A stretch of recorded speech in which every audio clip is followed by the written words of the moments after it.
Mes prochaines invités, ils ont une fête, et il y a une fête cette année, malgré tout ce qu'on vit actuellement.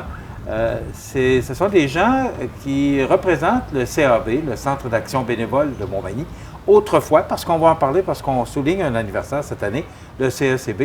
Donc, avec moi, une administratrice du CAB. Il faut s'habituer, hein, parce que j'ai tellement dit longtemps CECB, mais il faut s'habituer maintenant que c'est le CAB, le Centre d'action bénévole.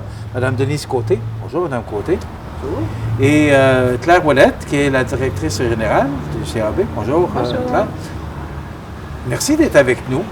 Plaisir. Puis, on a trouvé un décor parce que, bon, besoin oblige, on ne peut pas recevoir 2 personnes en studio parce qu'on ne peut pas faire la distanciation sociale. Donc, on cherche des endroits qui sont quand même de beaux endroits de la ville de Montmagny. Alors, on est au marché public, tout juste à côté de l'église Saint-Thomas. Puis c'est propice, hein, parce qu'il y a beaucoup de bénévoles ici, à l'église aussi. Fait que c'est une belle façon de souligner le bénévolat. Madame Côté, je vais commencer avec vous. D'abord, vous êtes administratrice depuis plusieurs années pour le CAB, mais avant ça, vous étiez pour le CECB. Racontez-nous qu'est-ce qui s'est passé exactement entre les deux. Pourquoi c'était le CEB et que le CECB, c'est devenu le CAB? Bien, écoutez, on a 40 ans cette année. Alors... J'osais pas le dire. Je voulais que ce soit vous qui le disiez. C'est ça. J'ai aussi 40 ans. Non, alors, c'est ça. C'est le 40e anniversaire du CECB. Moi, quand je suis arrivée, c'était le CECB, c'est-à-dire un centre d'entraide communautaire bénévole. Et ça a été fondé par une religieuse, une sœur Yvette Caron, qui est une Augustine.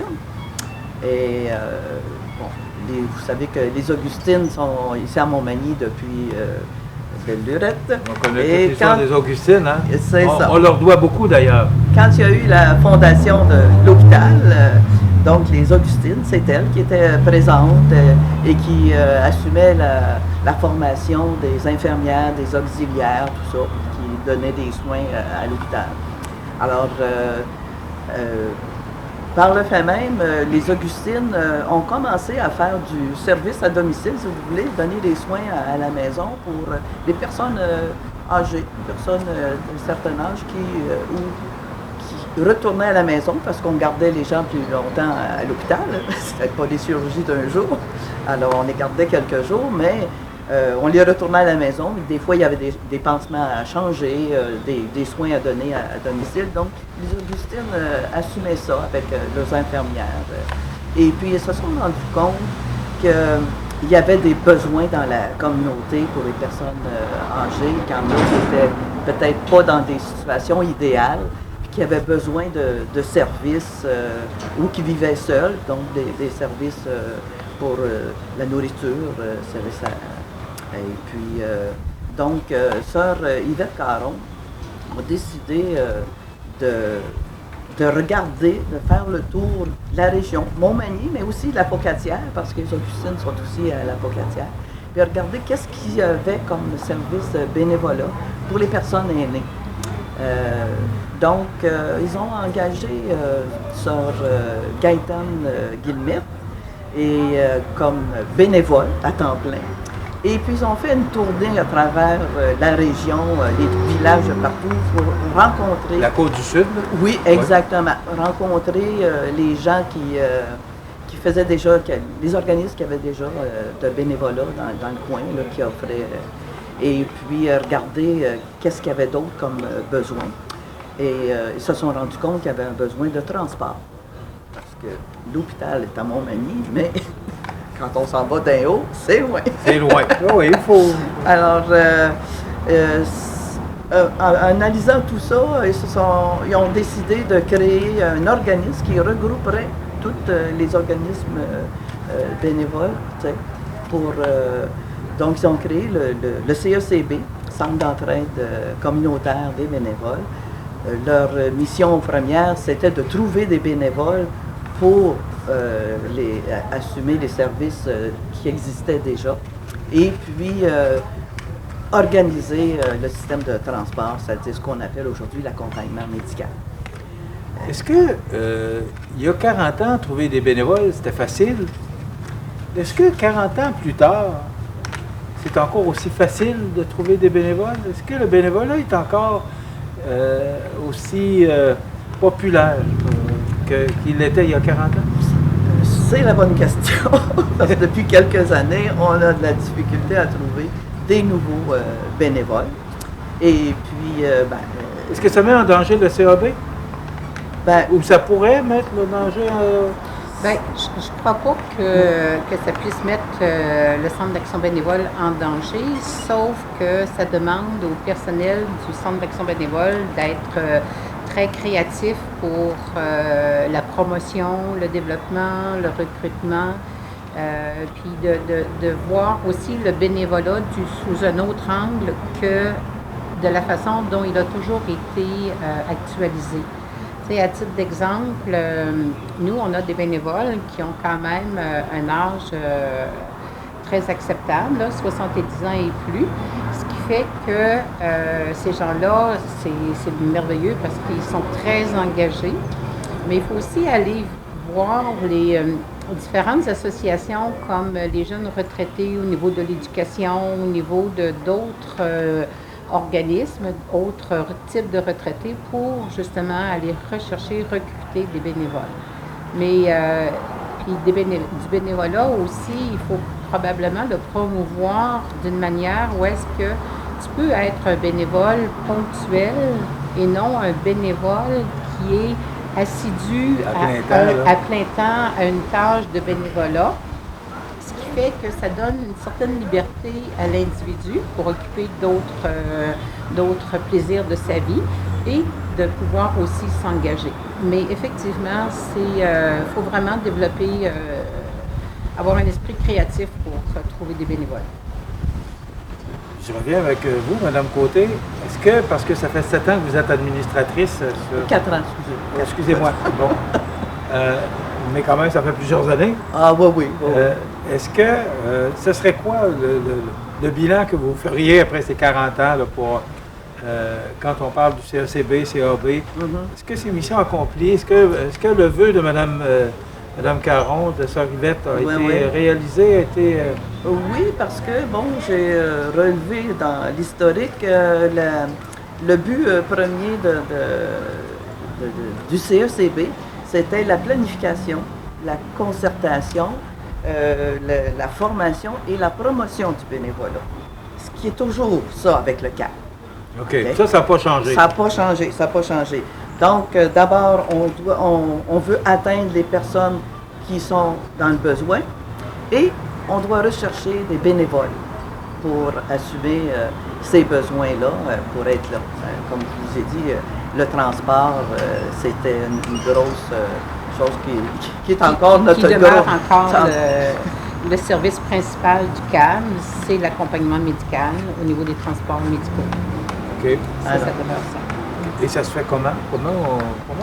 Bien, actuellement, justement, tu sais, quand vous disiez en lien avec il y a 40 ans, l'organisme, sa survie, bien, l'organisme a dû se moderniser.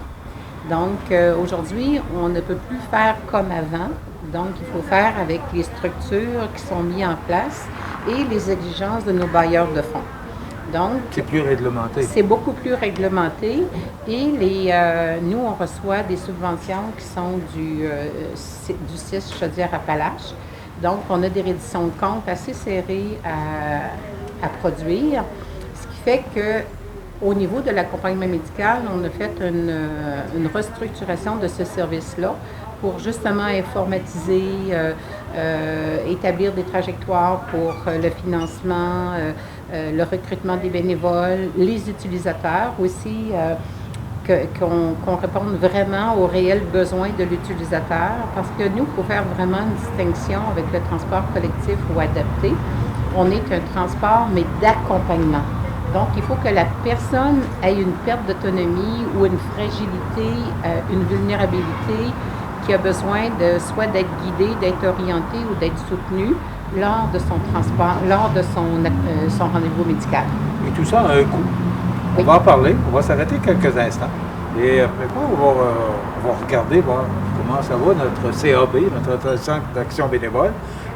On a une administratrice en plus et une gestionnaire, donc je pense qu'on a les deux bonnes personnes pour répondre à nos questions. Donc on revient dans quelques instants. Je vous rappelle aux invités, Mme Denise Côté et Mme Claire Ouellette du Centre d'action bénévole, le CAB à Montmagny. On revient tout de suite après la pause. 0. Alors, je vous rappelle nos invités aujourd'hui, Mme Denise Côté et Mme Claire Ouellette du Centre d'action bénévole de Montmagny, de la MRC de Montmagny et de la MRC de Lillet. C'est bien important de le mentionner. D'abord, l'aspect financier. Si on regarde comment ça va les finances, parce qu'on ne peut pas passer à côté de parler d'un organisme qui existe depuis 40 ans, ça veut dire que ça va bien. Ça veut dire que financièrement, cet organisme-là se tire bien d'affaire.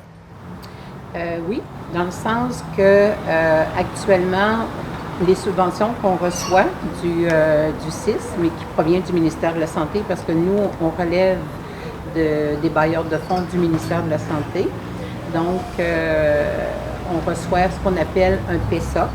Donc, c'est une somme d'argent annuelle qui nous permet d'offrir des services qui sont en lien avec notre mission globale qui est l'action bénévole, dont entre à l'intérieur de ça les visites d'amitié, où est-ce que là, on a besoin de bénévoles pour faire des visites d'amitié auprès de gens qui sont seuls, des aînés seuls.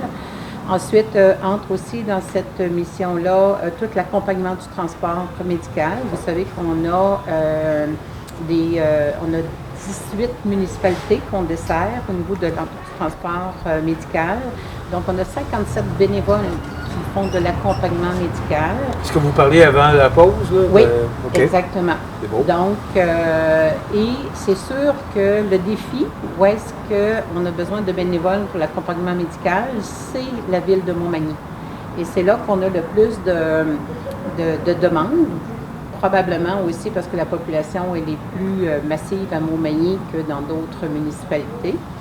Et on s'est aperçu cette année qu'on avait, parce que comme je le disais, on a structuré ce service-là, donc on l'a informatisé, on est en meilleure position pour aller chercher des données, faire de l'analyse, et on a une augmentation de 30% des transports. Donc, qui dit 30% des transports dit aussi un coût plus grand. Nous, on offre l'accompagnement du transport, mais on va aussi dans les régions de Québec, de Lévis. Donc, c'est pas juste pour l'hôpital de Montmagny. Pas juste local. C'est pas juste local.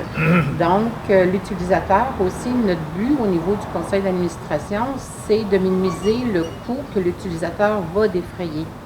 Donc, le CAB prend une partie de ses subventions pour combler la différence entre ce qu'il remet aux bénévoles pour le défrayer pour le kilométrage. OK. Donc, on a des ententes aussi spécifiques avec le CIS pour Solidarité Cancer, pour proches aidants, et qui là aussi, on a besoin de bénévoles pour Solidarité Cancer. On a un beau programme qui s'appelle de l'accompagnement de fin de vie. On est en partenariat avec le CIS, avec le SAD, le soutien à domicile de Montmagny et de Lillet, pour justement que des bénévoles puissent permettre du répit aux proches aidants pour une personne qui est en fin de vie de cancer ou d'une autre problématique. On a aussi pour les proches aidants, donc on a des groupes de soutien. Et on a eu le privilège d'avoir au niveau de... Parce que vous savez, les organismes communautaires, il faut la plupart du temps démontrer par projet qu'il y a des besoins dans la population. Donc, et il y en a. Et il y en a. Donc, au niveau du proche aidant, on a un projet de 2 ans qui est financé par l'appui national, donc qui est l'appui pour les proches aidants, ce qui permet d'avoir cette somme d'argent-là. Donc, dans l'organisme, on a comme la partie mission globale, les ententes spécifiques pour lesquelles on a des sommes d'argent, et par la suite, quand on arrive à des services directs que nous on appelle, il faut aller chercher des projets de d'autres instances, puis parfois on les a, parfois on les a pas, et ça permet de pouvoir offrir des services plus grandement dans les 2 MRC. Madame Côté, je reviens à vous. Vous êtes bénévole, vous êtes une ex-pharmacienne. J'ai pas dit ancienne, j'ai dit ex. Vous êtes bénévole ça fait 4 ans. Pourquoi? Pourquoi vous vous êtes impliqué? Peut-être pour inciter les gens qui nous regardent, là, parce qu'on a des besoins. Ouais. C'est ce que j'ai compris depuis le début. Pourquoi vous vous êtes impliqué? Pourquoi vous êtes bénévole? Qu'est-ce qui vous a incité à le devenir? Ben, écoutez, moi j'ai été élevé, bon, je suis né quand même en 1950, là. Oui. Donc, Alors, pour ça, j'ai dit ex tout à l'heure. C'est Vous ça. êtes encore jeune. Et on a été élevé à faire du bénévolat parce qu'il y avait les jeunes familles, tu sais, là, se regroupaient pour offrir des choses, pour aider aux voisins. Le bénévolat existait beaucoup là, après la guerre, là, tu sais.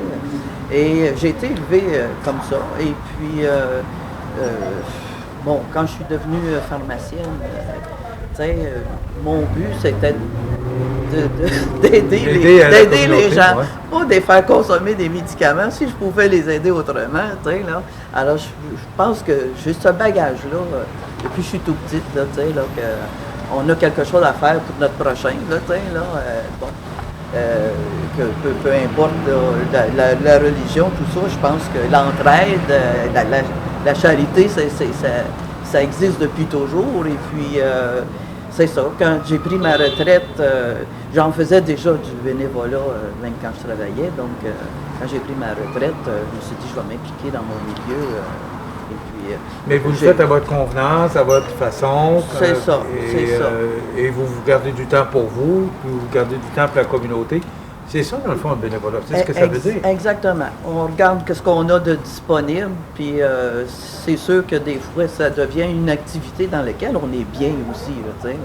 Fait que, moi, je vais jouer au quai une fois par semaine, mais là, on est condamné. Mais j'y vais, puis j'ai du plaisir. Je vais jouer avec mes vieux, parce que moi, je suis la dernière arrivée. Mais je trouve ça merveilleux que les gens qui sont encore en forme, ben, qui puissent profiter de leur santé. Là. Alors, encore plus, aider les gens qui ont plus qui ont des difficultés, là, puis bon, qui n'ont pas resté seuls à la maison. C'est pas drôle d'avoir un rendez-vous à l'hôpital, puis pas avoir personne pour se rendre, puis donc on les accompagne, puis je fais du bénévolat aussi à l'hôpital, là, encore là, en ce moment, on n'en fait pas parce que l'hôpital, c'est vraiment restreint, les gens qui entrent là, mais je ne sais pas qu'est-ce que ce sera plus tard, là, quand tout va revenir à la normale. Mais on a des gens qui ont besoin de services et puis c'est un plaisir. On fait ça parce qu'on aime les gens puis on est bien avec eux, tu sais, là, puis on va faire plaisir à quelqu'un. Tu sais, on a tellement des beaux merci, tu sais, quand tu sais, qui nous disent qu'on est fin, tu sais, tout ça. C'est notre récompense, c'est notre paye, hein? Parce qu'on n'est pas payé pour faire ça. Tout ce qu'on paye, comme quand on fait l'accompagnement médical, c'est notre essence, le kilométrage qu'on fait avec notre véhicule, parce qu'on le fait avec notre véhicule. Et puis, mais les gens ont une présence nouvelle, tu sais, là. Qu'est-ce qu'il faut retenir? Ça fait 40 ans en quelques secondes. Qu'est-ce qu'il faut retenir de ces 40 ans du CAB, CACB? Là? Oh, ouais. Qu'est-ce qu'on peut retenir en 30 secondes? Bien, que le besoin était là en 1980, quand ça a été créé. Il y avait déjà du bénévolat qui existait, mais on a comme regroupé puis organisé, planifié davantage équilibré, là, d'envoyer des bénévoles à tout le monde. Puis les besoins sont encore là. C'est sûr qu'en 2020, avec le COVID, le besoin est encore plus criant, là. Mais comment on va s'en sortir? Claire, rapidement? Oui, tout simplement que le bénévolat est au cœur de la mission de cet organisme-là. Et c'est un bel organisme. Et ça complète bien. Merci à vous deux. Bien, merci. Mme Denise Côté, qui est administratrice du CAB. Et on en entend parler, on le voit à CMA TV. Là. Merci beaucoup, Claire Ouellette, directrice générale. Puis on va vous souhaiter un bon 40e. Puis on va vous souhaiter qu'on va fêter le 100e anniversaire. On va se le souhaiter. C'est espéré. On s'arrête, ça complète.